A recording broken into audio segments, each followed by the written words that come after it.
स्वच्छता के अभाव में हर वर्ष बीमारी से जूझना पड़ता था, उनको स्वच्छ भारत अभियान का लाभ देने का काम सभापति जी हमारी योजनाओं के तहत मिला है, ताकि उसको अच्छी जिंदगी जीने का अवसर मिला। इसी परिवारों के हमारी माताएं बहनें धुएं से खाना पका पका करके अपनी स्वास्थ्य के संकट को झेल रही थी। हमने उनको उज्ज्वला गैस दिया, वो इन्हीं परिवारों को। मुफ्त राशन हो, मुफ्त इलाज हो, इसके लाभार्थी यही मेरे परिवार हैं, जो समाज के इस वर्ग के मेरे परिवारजन हैं, जिनके लिए हमारी सारी योजनाएं काम कर रही है। आदरणीय सभापति जी, यहां पर कुछ ऐसा नैरेटिव रखा गया, कम से कम तथ्यों को इस प्रकार से नकारना किसका भला होगा? आप ऐसा करके अपनी क्रेडिबिलिटी भी खो रहे हैं, अपनी प्रतिष्ठा भी खो रहे हैं। आदरणीय सभापति जी, यहां शिक्षा के भ्रामक आंकड़े रखे गए, गुमराह करने का कैसा प्रयास होता है। पिछले 10 वर्ष में SC ST स्टूडेंट्स के लिए जो स्कॉलरशिप दी जाती है, 10 साल में उसकी वृद्धि हुई है।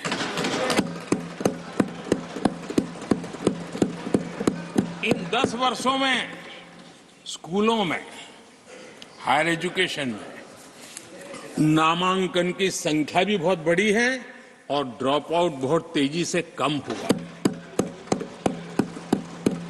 आदरणीय सभापति जी,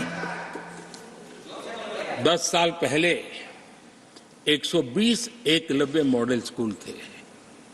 आदरणीय सभापति जी, आज 400 एकलव्य मॉडल।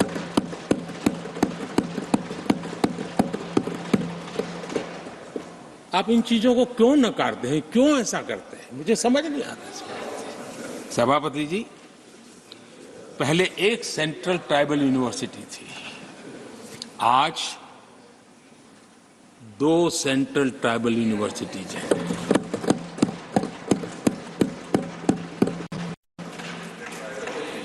आदरणीय सभापति जी, ये भी सच्चाई है कि लंबे अरसे तक दलित, पिछड़े, आदिवासी बेटे बेटियां कॉलेजों का दरवाजा तक नहीं देख पाते थे। मुझे याद है, मैं गुजरात में जब सीएम बना तो मेरे लिए चौंकाने वाला एनालिसिस मेरे सामने आया। गुजरात में उमरगांव से अंबाजीपुरा बेल्ट आदिवासी बहुल क्षेत्र है। हमारे दिग्विजय जी के एक दामाद भी उसी इलाके में है। उस पूरे इलाके में साइंस स्ट्रीम की एक भी स्कूल नहीं थी।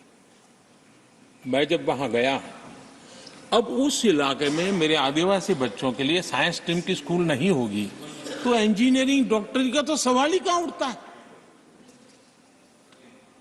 ऐसी मिनिमम चीजें और यहां पर क्या भाषण दे रहे हैं जी। आदरणीय सभापति जी, और मैं बताना चाहता हूं, सदन को गर्व होगा, संतोष, आप उस सदन में बैठे हैं, वहां एक ऐसी सरकार आपके साथ बात कर रही है कि ऐसी सरकार नेतृत्व कर रही है जहां कितना बड़ा परिवर्तन आया। आप उस समाज का विश्वास बढ़ाइए, उनका हौसला बुलंद कीजिए, वो देश की मुख्य धारा में तेजी से आगे बढ़े, उसके लिए हम प्रयास करें, सामूहिक प्रयास करें। आप देखिए, आदिवासी और हमारे SC ST समाज के विद्यार्थियों का नामांकन, मैं कुछ आंकड़े रखना चाहता हूं। उच्च शिक्षा में SC विद्यार्थियों का नामांकन 44% बढ़ा है।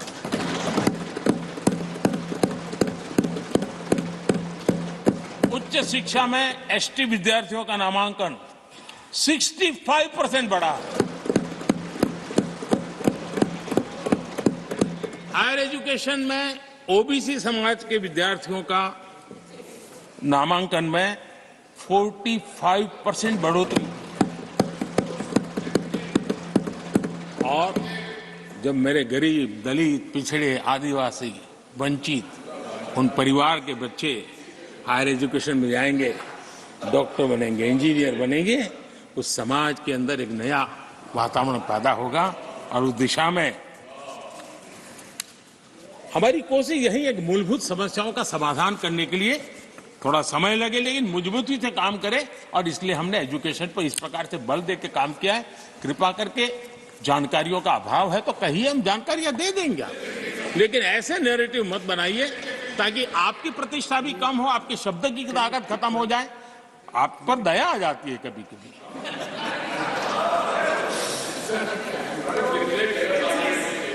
आदरणीय सभापति जी, सबका साथ सबका विकास ये नारा नहीं है, ये मोदी की गारंटी है।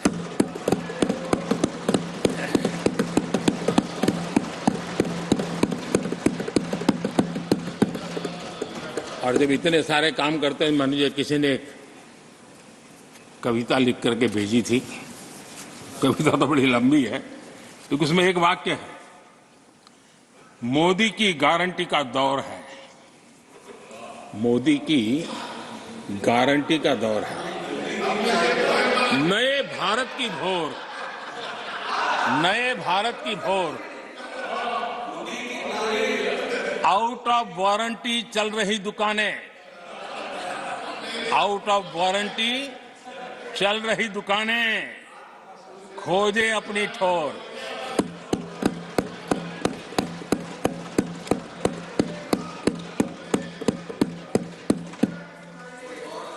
आदरणीय सभापति जी, किस प्रकार से देश में निराशा फैलाने का प्रयास, मैं ये तो समझता हूं जो लोग इतनी निराशा की गर्त में डूब चुके हैं, वैसे निराशा फैलाने का उनका सामर्थ्य भी बचा नहीं है, वो भी सामर्थ्य नहीं बचा। आशा का तो संचार कर ही नहीं सकते, जो खुद निराशा में डूबे उनसे आशा है। लेकिन देश में हर जगह जहां बैठो वहां निराशा निराशा निराशा फैलाने का जो खेल चल रहा है और सच्चाई को नकार करके हो रहा है, वो न खुद का भला कर पाएंगे न देश का भला कर पाएंगे। आदरणीय सभापति जी, हर बार एक ही गाना गाया जाता है, समाज के कुछ वर्गों को भड़काने के लिए बिना हकीकतों को ऐसे वाक्य बोल दिए जाते हैं। मैं जरा देश के सामने कुछ हकीकतें बोलना चाहता हूं और मुझे विश्वास है मीडिया इस ऐसे विषयों पर जरा डिबेट कर ले ताकि पता चले। आदरणीय सभापति जी, यहां पर सरकारी कंपनियों को लेकर हम पर भांति भांति के आरोप लगे, क्या क्या आरोप लगाए जा रहे हैं, सिर पैर माथा कुछ नहीं बस लगाते चलो। अब देखिए, देश को याद है मारुति के शेयर का क्या खेल चल रहा था। उस जमाने में हेडलाइन बना करती थी, मारुति शेयर का क्या चल रहा था। मैं उसकी गहराई में नहीं जाना चाहता, वरना उनको वहां तक पानी पहुंचेगा कि शायद यहाँ पर करंट लग जाएगा, इसलिए मैं वहां तक जाना नहीं चाहता। आदरणीय सभापति जी, आदरणीय सभापति जी, देश को जानना जरूरी है। आदरणीय सभापति जी, मैं तो आजाद भारत में पैदा हुआ हूं, मेरे विचार भी आजाद है और मेरे सपने भी आजाद हैं।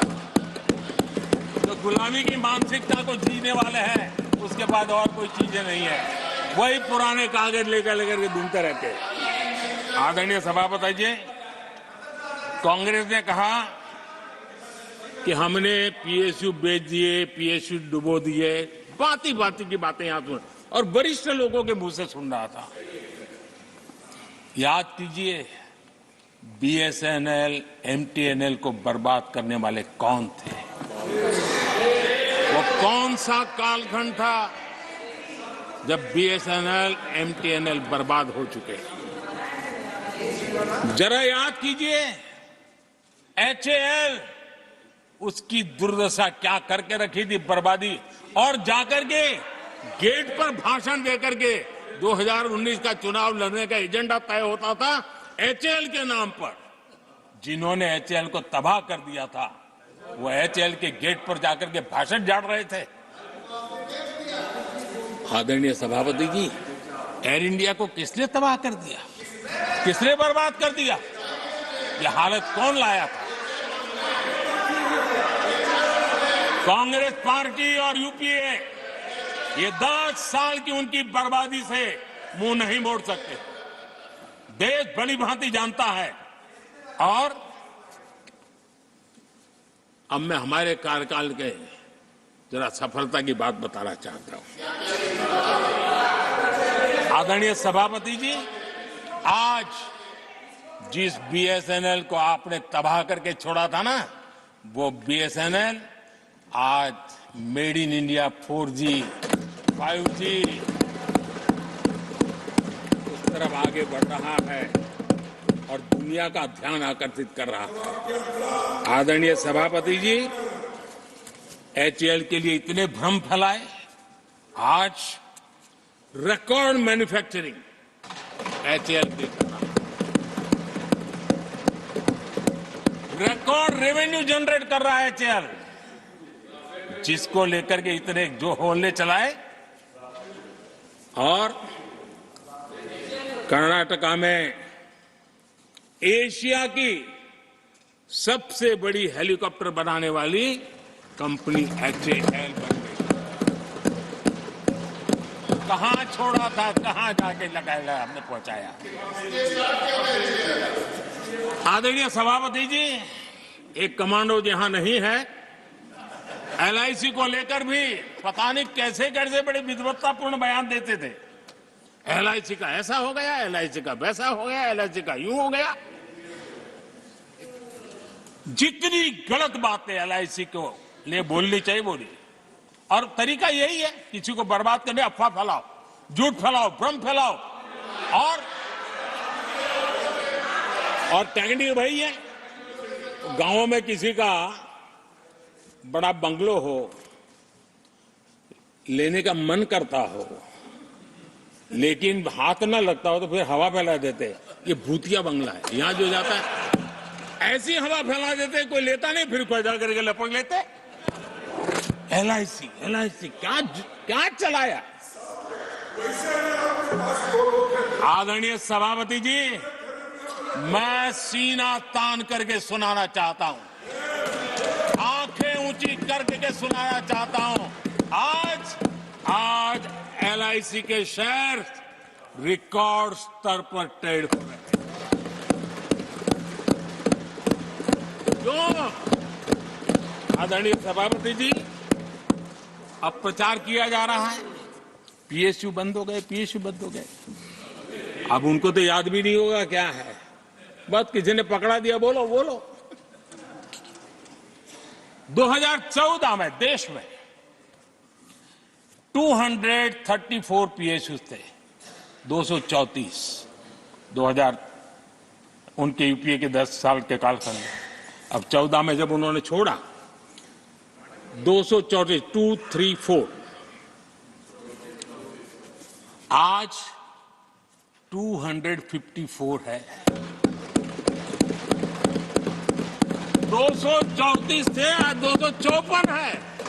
अब भाई कोई कौन सा अरिथमेटिक वो जानते हैं, बेच दिए, अब बेचने के बाद 250 हो गया। क्या क्या कर रहे हो आप लोग? आदरणीय सभापति जी, आज अधिकतर पीएसयू रिकॉर्ड रिटर्न दे रहे हैं और इन्वेस्टर्स का भरोसा पीएसयू की तरफ बढ़ रहा है। जो छोटा सा भी शेयर बाजार जानते हैं, इनको समझ आता है, नहीं समझता है तो किसी को पूछो। आप सभापति जी देखिए, बीएसई पीएसयू इंडेक्स में बीते 1 वर्ष के दौरान लगभग 2 गुनी उछाल हुई है। आदरणीय सभापति जी, 10 साल पहले, यानी 2014, 4 से 14 के बीच की बात करता हूं, पीएसयू का नेट प्रॉफिट करीब करीब 1.25 लाख करोड़ था। और इस 10 वर्ष में पीएसयू का नेट प्रॉफिट 2.5 लाख करोड़ है।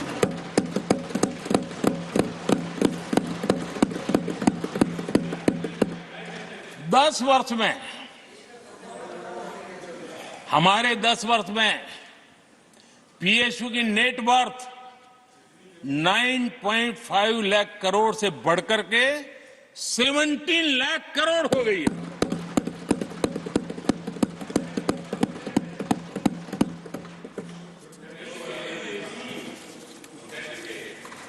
आदरणीय सभापति जी, इनका हाथ जहां भी लगता है ना, उसका डूबना तय हो जाता है, और उससे यही दशा करके उन्होंने छोड़ी थी। हम मेहनत करके इतनी बाहर लाए, इतनी प्रतिष्ठा बढ़ी है। आपको खुशी होनी चाहिए, भ्रम मत फैलाइए, बाजार में हवा ऐसी न फैलाइए कि देश के सामान्य निवेशक के मन को उलझन में आ जाए। ऐसा काम आप नहीं कर सकते। आदरणीय सभापति जी, इन लोगों की मर्यादा इतनी है, अब इन्होंने अपने युवराज को एक स्टार्टअप बना करके दिया है। अब वो नॉन स्टार्टर है।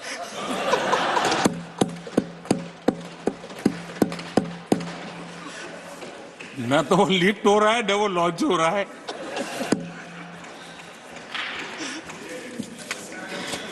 आदरणीय सभापति जी,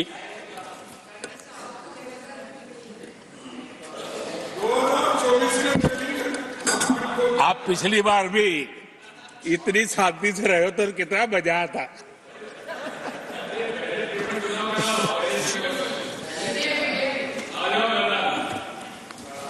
आदरणीय राष्ट्रपति जी, आदरणीय सभापति जी,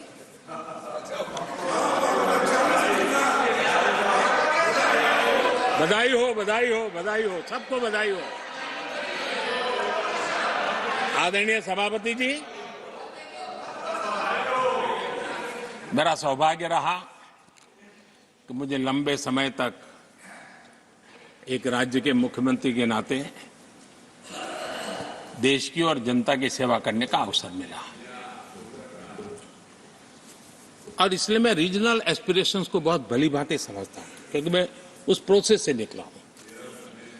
जैसे हमारे यहाँ दिग्विजय जी, उनको भली भांति सहज समझ आता है भी एक राज्य के लिए क्या होता है। हम लोग उसी दुनिया से निकल करके आए हैं, तो हमें अनुभव है, पता है। शरद राव जी को है, तो ऐसे कुछ लोग हैं यहाँ जिनको ये सारी चीजों का पता है। देवगढ़ा साहब है, तो इन लोगों के इन सारी चीजों का पता है, तो हम इसका महात्मा समझते हैं। हमें कोई किताबों में नहीं पढ़ना पड़ता है, हम अनुभव कर करके आए हैं। और ये भी सच्चाई है साहब, 10 साल यूपीए की पूरी शक्ति गुजरात को क्या कुछ न करने में लगी हुई थी, आप कल्पना नहीं कर सकते। लेकिन मैं आंसू नहीं बहाता, मैं रोने की मेरी आदत नहीं है जी। लेकिन तब भी उतने संकटों के बावजूद भी, उतने जुल्म के बाद भी, हर प्रकार की मुसीबतों को झेलते हुए भी, मेरी तो मुसीबत ऐसी थी कि यहाँ किसी मिनिस्टर से मुझे अपॉइंटमेंट नहीं मिलती थी। वो कहते थे, भाई आप जानते हो मेरी तो दोस्ती है, मैं फोन पे बात कर लूंगा, लेकिन कहीं फोटो वोटो निकल गए, ये डर रहता था। यहाँ मंत्रियों का डर ऐसा था। अब खैर उनकी मुसीबतें मैं समझ सकता हूं। मेरे यहाँ एक बार बहुत प्राकृतिक आपदा आई, मैंने उस समय प्रधानमंत्री जी को बड़ा रिक्वेस्ट किया कि आप आइए, एक बार जरा देख लीजिए। उनका कार्यक्रम बना, फिर साहब एक एडवाइजरी कमेटी बनी थी ना, शायद वहां से हुक्म आया, तो कोई हेलीकॉप्टर से हवाई निरीक्षण करे वो तो मैं समझ सकता हूं।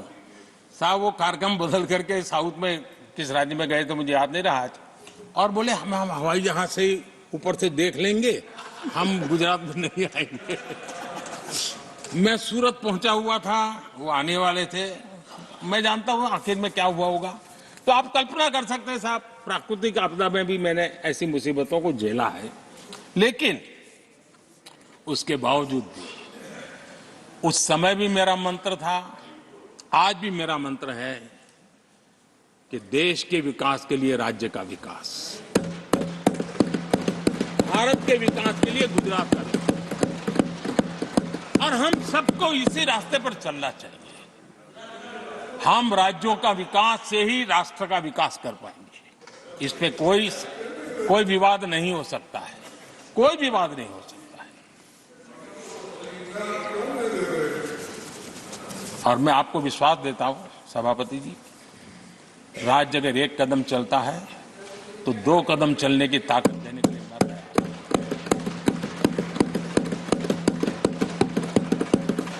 कोऑपरेटिव फेडरलिज्म क्या होता है, और मैंने तो हमेशा कहा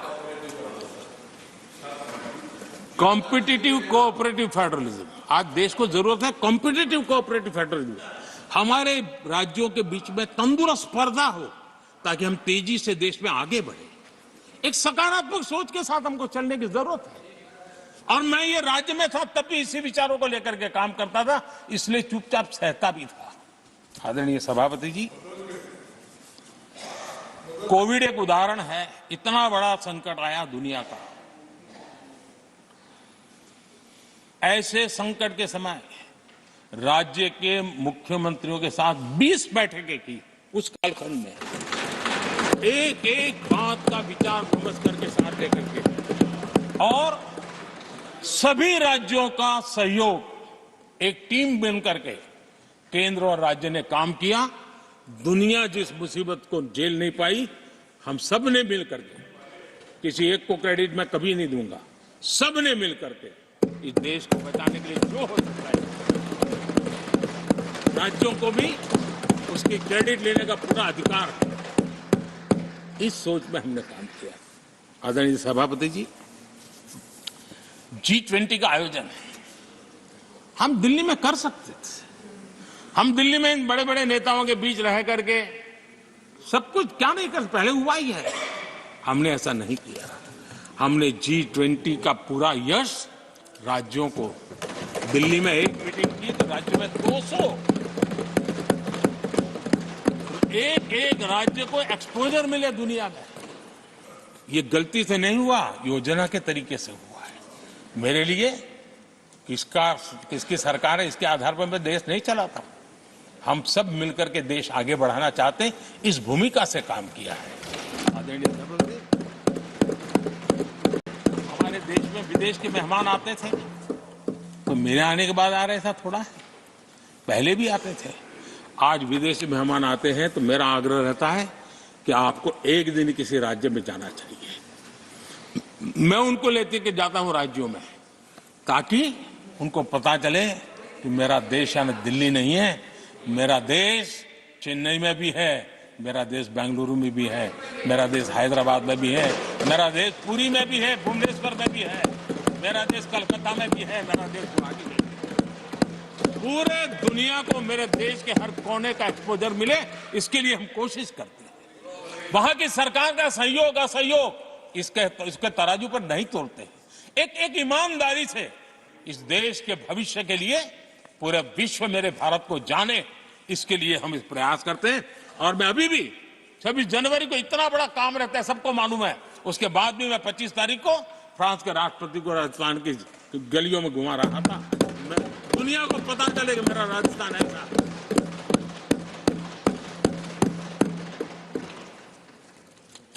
आदरणीय सभापति जी, हमने एक बहुत बड़ा कार्यक्रम लिया जिसकी विश्व में एक मॉडल के रूप में चर्चा हो रही है, एस्पिरेशनल डिस्ट्रिक्ट।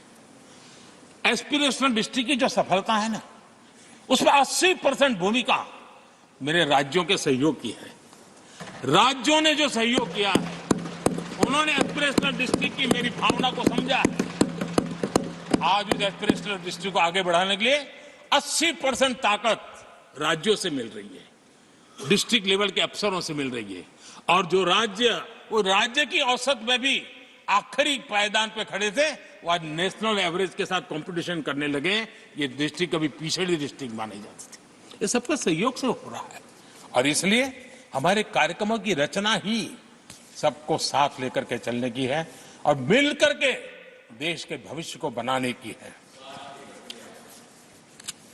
आज देश का हर कोना, हर परिवार विकास के फल प्राप्त करे, ये हम सबका दायित्व है और हम उसी दिशा में जाना चाहते हैं। हम हर राज्य को उसका पूरा हक भी देना चाहते हैं, लेकिन मैं आज एक अहम मुद्दे पर मेरी पीड़ा व्यक्त करना चाहूंगा। आदरणीय सभापति जी, एक राष्ट्र हमारे लिए सिर्फ जमीन का टुकड़ा नहीं है, हम सबके लिए एक इकाई ऐसी है जो प्रेरणा देने वाली इकाई है। जैसे शरीर होता है, शरीर में जैसे अंगांगी भाव होता है, अगर पैर में कांटा लगे तो पैर ये नहीं कहता है, हाथ कभी नहीं सोचता है कि मुझे क्या, पैर को कांटा लगा है, पैर पैर का काम करेगा। पल भर में हाथ पैर के पास पहुंच जाता है, कांटा निकालता है। कांटा पैर को लगता है, आंख ये नहीं कहती कि आंसू मैं क्यों बहाऊं, आंसू आंख से निकलते हैं। हिंदुस्तान के किसी भी कोने में दर्द हो तो पीड़ा सबको होनी चाहिए। अगर देश का एक कोना, अगर शरीर का एक अंग अगर काम नहीं करता है तो पूरा शरीर अपंग माना जाता है। शरीर जिस प्रकार से, अगर देश का भी कोई कोना, देश का कोई क्षेत्र विकास से वंचित रह जाएगा तो देश विकसित नहीं हो सकता है। और इसलिए हमें भारत को एक अंगांगी भाव से देखना होना चाहिए, उसको टुकड़ों में नहीं देखना चाहिए। जिस प्रकार से हिंदी और भाषा बोली जा रही है, देश को तोड़ने के लिए, राजनीतिक स्वार्थ के लिए नए नैरेटिव गढ़े जा रहे हैं। एक पूरी सरकार मैदान में उतर करके भाषा गढ़ रही है। इससे बड़ा देश का दुर्भाग्य क्या हो सकता है? आप मुझे बताइए, झारखंड का कोई आदिवासी बच्चा अगर ओलंपिक के खेल के अंदर जाकर के मेडल लेके आएगा तो क्या हम ये सोचते हैं कि तो झारखंड का बच्चा है? पूरा देश कहता है हमारा देश है। जब एक झारखंड के बच्चे में प्रतिभा देखते हैं और देश हजारों करोड़ रुपया, हजारों लाखों रुपया खर्च करके उसको अच्छे कोचिंग के लिए दुनिया के किसी देश में भेजता है, तो हम ये सोचेंगे कि खर्चा झारखंड के लिए हो रहा है, क्या देश के लिए नहीं हो रहा है? हम क्या करने लगे हैं, क्या भाषा बोलने लगे? इस देश का गौरव, हमारे यहां वैक्सीन, देश के करोड़ों लोगों को वैक्सीन का, हम ये कहेंगे वैक्सीन तो उस कोने में बनी थी इसलिए हक उनका है, देश को नहीं मिल सकती? कैसा सोच सकते हैं? क्या वैक्सीन उस शहर में बनी थी इसलिए देश के और भागों को इसका लाभ नहीं मिलेगा? ये सोचेंगे क्या? क्या सोच बन गई है? और एक राष्ट्रीय दल के अंदर से ऐसे विचार है, ये बहुत बहुत दुखद की बात है। मैं पूछना चाहता हूं आदरणीय सभापति जी, क्या अगर हिमालय कल कहना शुरू कर दें, हिमालय कल बोलना शुरू कर दें कि नदियां मेरे हाथ से बहती हैं, मैं तुम्हें पानी नहीं देने दूंगा, पानी का अधिकार मेरा है, देश का क्या होगा? देश कहां जाकर के रुकेगा? अगर जिन राज्यों में कोयला है वो कह दें कोयला नहीं मिलेगा, ये हमारी संपत्ति है, जाओ तुम अंधेरे में गुजारा करो, देश कैसे चलेगा? आदरणीय सभापति जी, ऑक्सीजन, कोविड के समय हमारे यहां ऑक्सीजन की संभावनाएं, पूर्वी कार्य में जो उद्योग है उसके साथ देश के पूरे देश को ऑक्सीजन की जरूरत थी। अगर उस समय पूरब के लोग कह करके बैठ जाते ऑक्सीजन को हम नहीं दे सकते, हमारे लोगों की जरूरत है, देश को कुछ नहीं मिलेगा, क्या होता देश का? उन्होंने संकट झेल करके भी देश को ऑक्सीजन पहुंचाया। देश के अंदर ये भाव तोड़ने का क्या प्रयास हो रहा है? क्या इस प्रकार से देश को हमारा टैक्स, हमारे मनी किस भाषा में बोला जा रहा है? ये देश के भविष्य के लिए नया खतरा पैदा करने वाली बात है।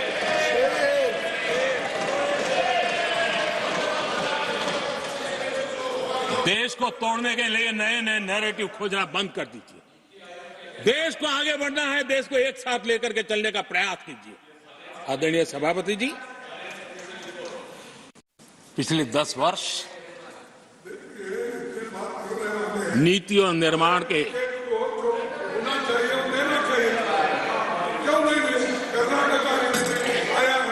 आदरणीय सभापति जी, Sir, nothing will. Sir, आदरणीय सभापति जी, nothing will go on record. No. Honorable आदरणीय सभापति जी, take your seat. नीति और निर्माण, This conduct doesn't suit your ये position. नए भारत की नई दिशा दिखाने के लिए Please take your seat. जो दिशा हमने पकड़ी, Please take your seat, sir. जो निर्माण कार्य हमने लिए हैं, बीते एक दशक में हमारा पूरा फोकस बेसिक सुविधाएं जरूर मिले उस पर हमारा ध्यान केंद्रित रहा है। आदरणीय सभापति जी, हर परिवार का जीवन स्तर ऊपर उठे, उसके जीवन में ईज ऑफ लिविंग बढ़े। अब समय की मांग है उसकी क्वालिटी ऑफ लाइफ में हम कैसे सुधार लाए। हम आने वाले दिनों में हमारी पूरी शक्ति, पूरा सामर्थ्य ईज ऑफ लिविंग से एक कदम आगे बढ़ करके क्वालिटी ऑफ लाइफ की तरफ हम बढ़ाना चाहते हैं। हम उसके लिए जाएंगे। आदरणीय सभापति जी, आने वाले 5 वर्ष न्यू मिडिल क्लास जो गरीबी से निकल करके बाहर आए हैं, ऐसे न्यू मिडिल क्लास को नई ऊंचाई और सशक्त बनाने के लिए हम अनेक विध कार्य पहुंचाने के लिए पूरा प्रयास करने वाले हैं। और इसलिए हमने सामाजिक न्याय का जो मोदी कवच दिया है ना, उस मोदी कवच को और मजबूत बनाने और ताकत देने वाले हैं। आदरणीय सभापति जी, आजकल जब हम कहते हैं कि 25 करोड़ लोग गरीबी से बाहर आए, तो ऐसा कुतर्क दिया जाता है कि 25 करोड़ बाहर आए तो फिर 80 करोड़ को खाना अनाज क्यों देते हो। आदरणीय सभापति जी, हम जानते हैं कोई बीमार व्यक्ति हॉस्पिटल से बाहर आ जाए ना, तो भी डॉक्टर कहता है कुछ दिन इसको ऐसे ऐसे संभालिए, खाने में परहेजी रखिए, ढिकना करिए, फलाना करिए, ये कहना क्यों, कहीं दोबारा वहां मुसीबत में ना आ जाए। जो गरीबी से बाहर निकला है ना, उसको ज्यादा संभालना चाहिए ताकि कोई ऐसा संकट आकर के फिर से गरीबी की तरफ लपक न जाए। और इसलिए उसको मजबूती देने का समय देना चाहिए। ये समय हमने गरीब को मजबूत, ताकि वो फिर से वो न्यू मिडिल क्लास फिर से वापस उस गर्त में डूब न जाए। हम 5 लाख रुपए आयुष्मान का देते हैं ना, उसके पीछे एक इरादा है, परिवार में एक बीमारी आ जाए ना, मध्यम वर्ग का आदमी भी गरीब बनने से देर नहीं लगती है। और इसलिए गरीबी से बाहर निकलना जितना जरूरी है, उतना गलती से भी गरीबी की तरफ पीछे न चला जाए, उसके लिए ध्यान रखने की आवश्यकता है। और इसलिए हम अनाज देते हैं, अनाज देते रहेंगे, किसी को बुरा लगे या न लगे। 25 करोड़ गरीबी से बाहर निकले हैं, न्यू मिडिल क्लास हुए हैं, लेकिन मुझे समझ है, मैं उस दुनिया जीत करके आया हूं, उनको जरूरत ज्यादा है। और इसलिए हमारी ये योजना जारी रहेगी। आदरणीय सभापति जी,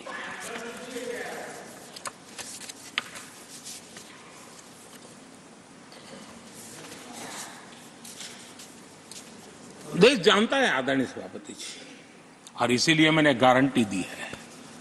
मेरी गारंटी है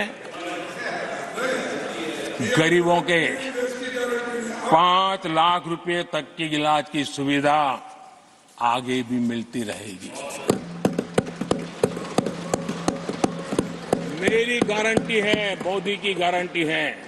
80% डिस्काउंट से जो दवाइयां मिल रही है, जिसका लाभ मध्यम वर्ग गरीब को मिल रहा है, वो मिलता रहेगा। आदरणीय सभापति जी, मोदी की गारंटी है कि किसानों को जो सम्मान निधि मिल रही है, वो सम्मान निधि चालू रहेगी, ताकि विकास की यात्रा में वो ताकत के साथ जुड़ जाए। आदरणीय सभापति जी, गरीबों को पक्के घर देने का मेरा अभियान है। अगर परिवार बड़ा होता है, नया परिवार बनता है, पक्के घर देने का मेरा कार्यक्रम जारी रहेगा। नल से जल योजना मेरा पक्का इरादा है और मेरा पक्की गारंटी है कि नल से जल, हम नए शौचालय बनाने की जरूरत पड़ेगी, मेरा पक्की गारंटी है, हम जारी रखेंगे। ये काम सारे तेजी से चलेंगे, क्योंकि विकास का जो रास्ता, विकास की जो दिशा हमने पकड़ी है, इसको हम किसी भी हालत में जरा भी धीमी नहीं होने देना चाहते। आदरणीय सभापति जी, हमारी सरकार का तीसरा टर्म दूर नहीं है।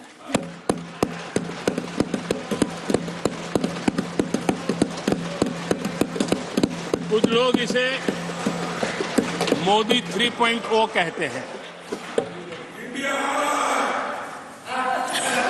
मोदी 3.0 विकसित भारत की नींव को मजबूत करने के लिए पूरी शक्ति लगा देंगे। आदरणीय सभापति जी, अगले 5 साल में भारत में डॉक्टरी की संख्या पहले की तुलना में अनेक गुना बढ़ेगी। मेडिकल कॉलेजों की संख्या बढ़ेगी। इस देश में इलाज बहुत सस्ता और सुलभ हो जाएगा। आदरणीय सभापति जी, अगले 5 साल में हर गरीब के घर में नल से जल का कनेक्शन होगा। आदरणीय सभापति जी, आने वाले 5 साल में उन गरीब को पीएम आवास जो देने हैं, एक भी वंचित नहीं रहे, इसका पक्का ख्याल रखा जाएगा। अगले 5 साल सोलर पावर से बिजली बिल जीरो। देश के कितने नागरिकों, करोड़ों नागरिकों को बिजली बिल जीरो। और ठीक अगर आयोजन करेंगे तो अपने घर पर बिजली बना करके बेच करके कमाई कर पाएंगे। ये अगले 5 साल का कार्यक्रम है। आदरणीय सभापति जी, अगले 5 साल देश में पाइप से गैस के कनेक्शन पूरे देश में नेटवर्क बनाने का भरपूर प्रयास किया जाएगा। सभापति जी, आने वाले 5 साल हमारी युवा शक्ति का दम पूरी दुनिया देखेगी। आप देखना आदरणीय सभापति जी, हमारे युवा स्टार्टअप्स, युवाओं के यूनिकॉर्न, इसकी संख्या लाखों में होने वाली है। और इतना ही नहीं, टियर 2, टियर 3 सिटी नए स्टार्टअप से उसकी एक नई पहचान के साथ उभरने वाला है। ये मैं 5 साल का चित्र मेरे सामने देख रहा हूं। आदरणीय सभापति जी, रिसर्च फंडिंग, उसकी वृद्धि का प्रभाव आप देखना। पिछले 7 दशक में जितने पेटेंट नहीं हुए हैं, उतने रिकॉर्ड पेटेंट फाइल होने का दिन आने वाले 5 साल में मैं देख रहा हूं। आदरणीय सभापति जी, आज मेरे मध्यम वर्ग के लाखों बच्चे विदेशों में पढ़ने के लिए चले जाते हैं। मैं वो स्थिति लाना चाहता हूं कि मेरे बच्चों के लाखों रुपए बच जाएं, मेरे देश के मध्यम वर्ग के सपने पूरे हो, बेस्ट यूनिवर्सिटी मेरे देश में हो, उच्चतम शिक्षा उनको मेरे देश में मिले और मेरे बच्चों का, उनके परिवार का पैसा बचे। इसलिए मैं कह रहा, आदरणीय सभापति जी, आने वाले 5 साल आप देख रहा, कोई भी इंटरनेशनल खेल की कंपटीशन ऐसी नहीं होगी जिसमें भारत का झंडे हर जगह बनना था। मैं देखने वाला हूं 5 साल खेल जगत के अंदर दुनिया में भारत के युवा की शक्ति की पहचान देने। आदरणीय सभापति जी, आने वाले 5 साल में भारत का पब्लिक ट्रांसपोर्ट पूरी तरह ट्रांसफॉर्म होने वाला है। अगले 5 साल में गरीब और मिडिल क्लास को तेल और शानदार यात्रा की सुविधाएं बहुत आसानी से मिलने वाली है, तेज मिलने वाली है, पूरी ताकत से व्यवस्था होने वाली है। अगले 5 साल में देश बुलेट ट्रेन भी देखेगा और देश वंदे भारत ट्रेन का विस्तार भी देखेगा। आदरणीय सभापति जी, अगले 5 साल में आत्मनिर्भर भारत का अभियान नई ऊंचाई पर होगा। देश हर क्षेत्र में आत्मनिर्भर होता नजर आएगा। आदरणीय सभापति जी, आने वाले 5 साल में मेड इन इंडिया सेमीकंडक्टर दुनिया में हमारी गूंज होगी। इलेक्ट्रॉनिक हर गुड्स में वो चीप होगी जिसमें किसी न किसी भारतीय का पसीना होगा। आदरणीय साहब, दुनिया के इलेक्ट्रॉनिक बाजार में एक नई गति का सामर्थ्य आने वाले 5 साल में देश देखेगा। आदरणीय सभापति जी, आज देश लाखों करोड़ रुपए का तेल इंपोर्ट करता है। अपनी ऊर्जा जरूरतों के लिए हम ज्यादा से ज्यादा आत्मनिर्भर बनने की दिशा में काम करेंगे और मुझे विश्वास है हम ऊर्जा जरूरतों पर जो डिपेंडेंसी है वो कम करने में सफल होंगे। इसे इतना ही नहीं, आदरणीय सभापति जी, ग्रीन हाइड्रोजन अभियान, हम दुनिया के बाजार को लालायित करने की दिशा में आगे बढ़ रहे हैं। हमारा ग्रीन हाइड्रोजन ऊर्जा जरूरतों को पूरा करने का सामर्थ्य रहेगा। इथेनॉल की दुनिया में हम तेजी से आगे बढ़ रहे हैं। हम 20% का लक्ष्य प्राप्त करके हमारे लोगों को ट्रांसपोर्टेशन में सस्ता मिले, इसकी व्यवस्था होगी। आदरणीय सभापति जी, जब मैं 20% इथेनॉल की बात करता हूं, उसका सीधा लाभ मेरे देश के किसानों को होने वाला है। किसानों की नई बचत मिलने वाली है। देश के हजारों करोड़ रुपया खाद्य तेल, हम कृषि प्रधान देश तो कहते हैं, लेकिन आज भी हजारों करोड़ रुपयों का खाने का तेल हमें बाहर से लाना पड़ रहा है। हमारा देश के किसानों पर मुझे भरोसा है और मुझे पक्का भी जो नीतियों को लेकर के हम चलते हैं, एडिबल ऑयल में मेरा देश बहुत एक आत्मनिर्भर 5 साल में हो जाएगा और जो पैसा बचेगा मेरे देश के किसान की जेब में जाएगा, जो आज विदेश के बाजार में जाता है। आदरणीय सभापति जी, केमिकल की खेती के कारण हमारी धरती माँ को बहुत नुकसान हो रहा है। आने वाले 5 साल में नेचुरल फार्मिंग की तरफ देश के किसानों को ले जाने में हम सफलतापूर्वक आगे बढ़ेंगे। एक नया जागृति का काम होगा, हमारी धरती माँ की भी सुरक्षा होगी। आदरणीय सभापति जी, नेचुरल फार्मिंग बढ़ने से दुनिया के बाजार में भी हमारे उत्पादों की ताकत बढ़ने वाली है। आदरणीय सभापति जी, यूएन के माध्यम से मैंने मिलेट का अभियान चलाया। श्री अन्न तक के राते आज हमने उसकी पहचान दी है। मैं वो दिन दूर नहीं देखता हूं, जबकि आने वाले 5 साल में दुनिया के बाजार में सुपर फूड के रूप में मेरे गांव के छोटे छोटे किसानों के द्वारा पैदा हुआ मिलेट, श्री अन्न, दुनिया के बाजार में प्रतिष्ठा होगी, सुपर फूड की प्रतिष्ठा होगी। आदरणीय सभापति जी, ड्रोन खेतों में एक नई किसानों की ताकत बन करके उभरने वाला है। 15,000 ड्रोन दीदी का कार्यक्रम ऑलरेडी हम लॉन्च कर चुके हैं। ये तो शुरुआत है, आगे बहुत सफलता दिखती है। आदरणीय सभापति जी, हम नैनो टेक्नोलॉजी को एग्रीकल्चर में लाने में प्रयोग अब तक सफल हुए हैं। हमने नैनो यूरिया में बहुत बड़ी सफलता पाई है, नैनो डीएपी की दिशा में सफलता पाई है और आज एक बोरी भर खातर लेकर के घूमने वाला किसान एक बोतल के खातर से काम चलाएगा, वो स्थिति दूर नहीं है। आदरणीय सभापति जी, सहकारिता क्षेत्र में हमने एक नई मिनिस्ट्री बनाई है। उसके पीछे इरादा है कि एक सहकारिता का पूरा जन आंदोलन नई ताकत के साथ उभरे और 21वीं सदी की आवश्यकता के अनुसार उभरे, उसको भी हम, और उसका सबसे बड़ा लाभ, हम 2 लाख भंडारण का काम जो हाथ में लिया है, जब 5 साल के भीतर वो पूरा हो जाएगा, छोटा किसान को भी अपनी पैदावार को रखने की जगह मिल जाएगी। किसान तय करेगा किस भाव से बाजार में बेचना है, नहीं बेचना है। उसको जो बर्बाद होने का डर था वो खत्म हो जाएगा और किसान की आर्थिक ताकत बढ़ जाएगी। पशुपालन और मछली पालन पक्का मैं कहता हूं नए रिकॉर्ड बनाने वाले। आज हमारे यहाँ पशु की संख्या है, लेकिन दूध की उत्पादन कम है। हम इस स्थिति को बदल देंगे। फिशरिंग एक्सपोर्ट करने की दुनिया में हम बहुत बड़ी तेजी से विकास करेंगे, ये भी मेरा पूरा विश्वास है। हमने एफपीओ की जो रचना का प्रारंभ किया है, अनुभव बहुत अच्छा है। 5 साल के भीतर किसानों की एक नई संगठन की शक्ति और कृषि उत्पादन में वैल्यू की ताकत, ये लाभ मेरे देश के किसानों को अवश्य मिलने वाला है। आदरणीय सभापति जी, G20 की सफलता ने साफ कर दिया है और दुनिया में कोविड के बाद जो खुलापन आया, उस खुलापन का सबसे बड़ा लाभ हमने देखा है कि विश्व का ध्यान भारत की तरफ गया है और इसलिए एक बहुत बड़ा क्षेत्र टूरिज्म आने वाले दिनों में होने वाला है और जो सबसे ज्यादा रोजगार देने वाला है। आज विश्व के कई देश है जिसकी पूरी इकोनॉमी टूरिज्म पर निर्भर है।